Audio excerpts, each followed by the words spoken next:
अमजद की उम्र अभी बहुत कम थी कि उसके अब्बू का इंतकाल हो गया। रानी उसकी छोटी बहन थी। अमजद की माँ दूसरों के घरों में काम काज करके वो अपना और बच्चों का पेट पालती थी। उसकी ख्वाहिश थी कि अमजद एक बड़ा अफसर बने, इसलिए वो उसकी तालीम पर खुसूसी तवज्जो देती थी। आज अमजद सुबह से ही बहुत उदास था। वो जानता था कि आज रानी की सालगिरह है। माँ बर्तन धो रही थी कि नन्ही रानी भागती हुई आई और कहा, अम्मी आज मेरी सालगिरह है, मुझे मिठाई और खिलौने चाहिए। माँ ने पहले तो उसे समझाया कि हमारे पास इतने पैसे नहीं हैं कि हम ये फजूल खर्ची करें, मगर रानी ना मानी और रोने लगी।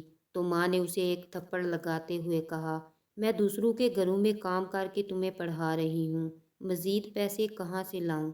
ये कहकर वो रानी को गले लगाकर ज़ारो कतार रोने लगी।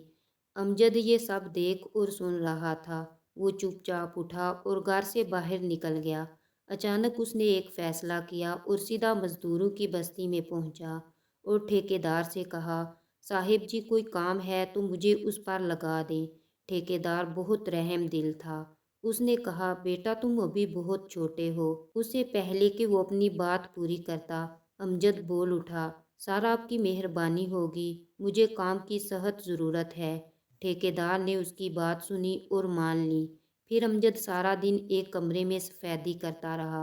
शाम को वो पूरे 200 रुपये लेकर बाजार गया। बहन के लिए मिठाई और फराक खरीदी और खुशी खुशी घर में दाखिल हुआ और रानी को आवाज़ देने लगा। माँ ने वो चीज़ें देखी तो अमजद को एक ज़ोरदार थप्पड़ मारा और बोली, तुमने ये चीज़ें कहाँ से लीं? क्या भीख मांगी थी? अमजद ने अपनी सफ़ेदी से भरे हाथ माँ के सामने कर दिए और कहा, माँ जी मैंने भीख नहीं मांगी, बल्कि मजदूरी की थी।